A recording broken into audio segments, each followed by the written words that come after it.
When the Nazi German army launched a full-scale invasion of the Soviet Union, one of the three German advance routes was directed towards the important Soviet city, which was the former capital during the time of the Russian Empire, called St. Petersburg.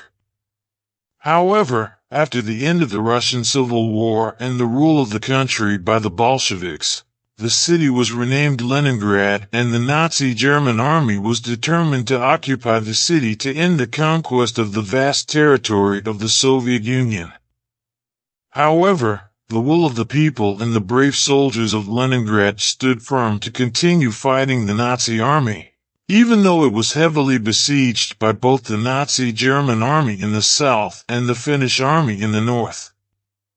The citizens of Leningrad sacrificed their lives to protect the city with all their might, resulting in many heroic legends that are still told to this day. In addition to the citizens of Stalingrad who continued to stand in this city, the animals in the Leningrad Zoo were also affected by this siege. One of the important animals in this zoo, and the favorite of everyone, one of the visitors to the zoo before the war, was a hippo named Belle. The German army planned to force the citizens of Leningrad to surrender by encircling them and forcing the city's population to face shortages of food, water, diseases, and brutal winters. The animals in the Leningrad Zoo were severely affected. The Leningrad Zoo was originally founded by Dutch immigrants in the 1870s. One of the immigrants, Sophia Gebhardt, worked as a waffle vendor in downtown Leningrad. Sophia was charming and sociable. The taste of her waffles attracted the attention of people from all walks of life. This earned her a lot of money from her business.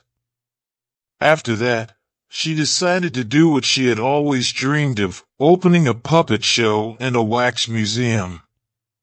But Sophia had bigger plans. Sophia, who had loved animals since birth, had her biggest dream, to raise the animals she loved herself. This dream gradually came true when she married Julius Gebhardt, a fellow Dutch immigrant and zoologist. The two of them built their own dream together.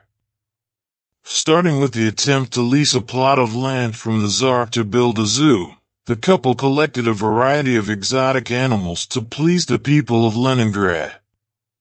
Everything was going well for the Dutch animal-loving couple. The townspeople were talking about the strange and cute animals that were sent to the zoo from other continents. However, in 1871, Julius Gebhardt died suddenly. Sophia's zoo faced serious financial problems. Sophia tried to save the zoo and all the animals there. One way she managed to save the zoo and its animals was by marrying Ernst Rost, a famous German businessman. With Rost's money and connections, Sophia was able to keep the zoo going.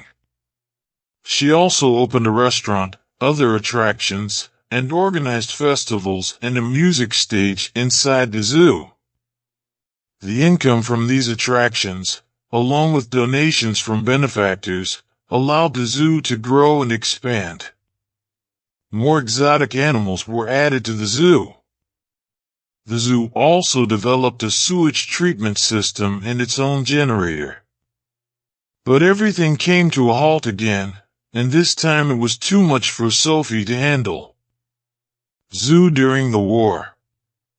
When the siege of Leningrad began in 1941, there were more than 160 animals living in the Leningrad Zoo.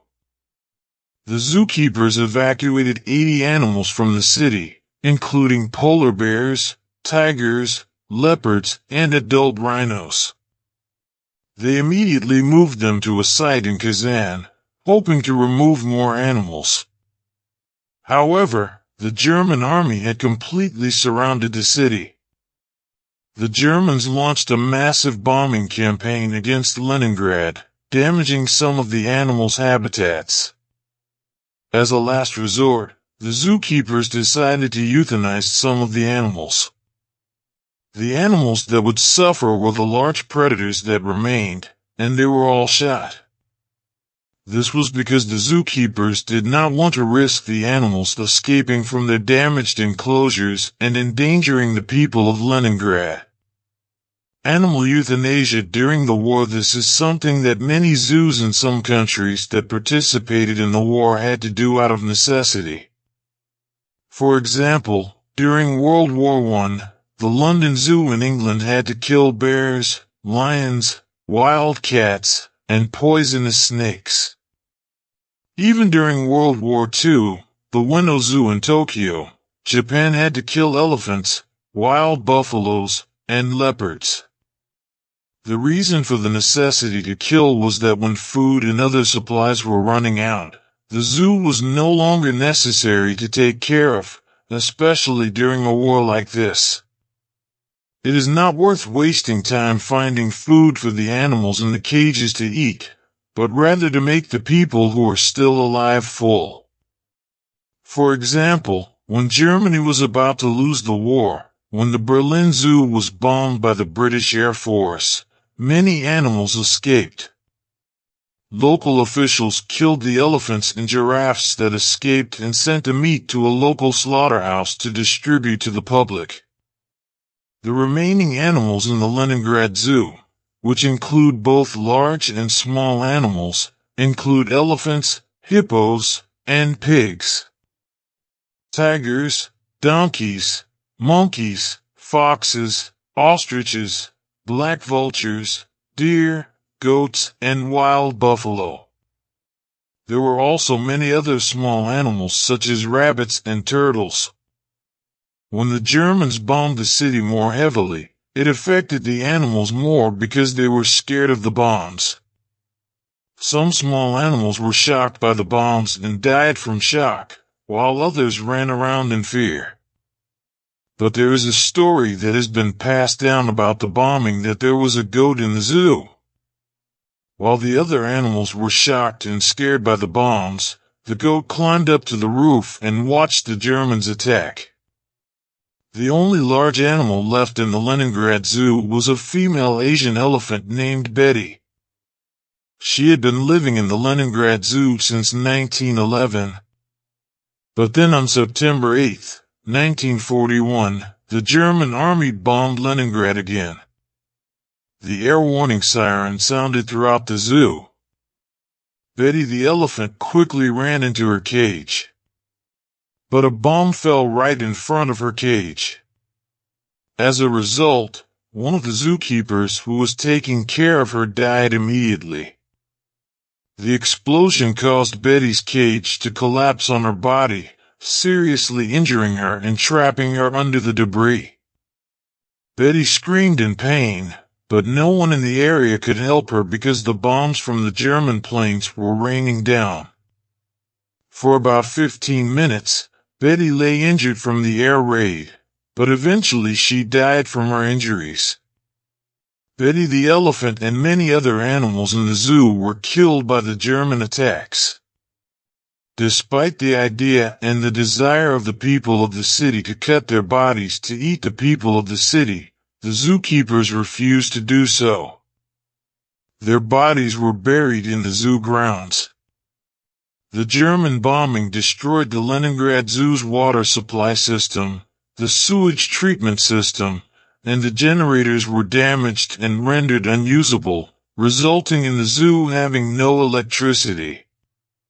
As the siege continued, the zookeepers had no more food for the animals. However, the zookeepers persisted in their efforts to save the animals' lives. They risked their lives to go out and find food for the animals, but most of the food they fed was vegetables and hay, which helped the herbivores survive. However, the zookeepers had trouble finding meat for the carnivores. However, some zookeepers, the natives, who were born and raised in the Soviet wilderness, used their tribal knowledge to trick some carnivores, such as foxes, into eating grass by dropping blood or bone broth on the grass. However, the tigers did not fall for the trick, even when they were starving. However, the zookeepers did not give up. They came up with an idea: collect rabbit skins that Leningraders had caught for food, tie them to dry grass, and feed them to the carnivores. It worked and helped them survive. In addition, if animals used for transport died, such as horses or donkeys, the townspeople would cut up some of the meat and give it to the zoo so that the carnivores could eat it to survive. One of the large animals that remained in the zoo during the war was a female pygmy hippo named Belle, which was named after the abbreviation of beauty. Belle had been at the Leningrad Zoo since 1911, the same year that Betty the elephant was sent to live with them. Normally, hippos need to be well cared for because they are animals that can hardly dehydrate and are not hydrated. Because they can easily become dehydrated if their skin is not moisturized, that is why all hippo habitats have swimming pools when they are adults. Hippos also need about 90 pounds of food per day to survive. Yevdokia-Dashina was one of the caretakers of the Leningrad Zoo during the siege. One of her duties was to take care of Belle. Whenever the water in the zoo was cut off and Belle's pool was dry, Dashina had to find different ways to keep Belle alive. Every day, Dashina would sneak through the lines, go out into the forest, and head straight for the Neva River. She would fill a 40-liter bucket with water and drag it back to the zoo, always watching out for German soldiers who might be in the area. It was a simple job in such a dangerous situation. She gave some of the water that Dashina risked her life to Belle to drink, and the rest she used to keep Belle's skin moisturized. Dashina also tried to sponge bathe Belle as much as she could. She also rubbed Belle's skin with oil to moisturize it, protect her delicate skin, and relieve her anxiety when the Germans attacked the city. Dashina and all her colleagues, they faced hardships, food shortages, and risked their lives, but they were devoted to the animals they cared for all the time. In addition to taking care of the animals, zookeepers repaired cages and barriers, and cleaned them. During the siege, a baboon gave birth, but the mother could not produce enough milk. The zookeepers decided to ask for donated breast milk from the hospital and fed it to the baby. When the siege of Leningrad ended, thanks to the dedication and hard work of all the zookeepers, they stood their ground and saved almost all the remaining animals in the zoo. Leningradians were glad that the hippo Belle and most of the other zoo animals survived this terrible time. In fact, this is one of the greatest prides of the city. After the German troops retreated, the townspeople flocked to the zoo and found peace among their animals once again. The dedication of Yevdokia-Dashina and the other zookeepers became legendary. Their duty of caring for the animals showed the world that the people of Leningrad continue to show kindness to the animals they cared for, even in the darkest hours of their history.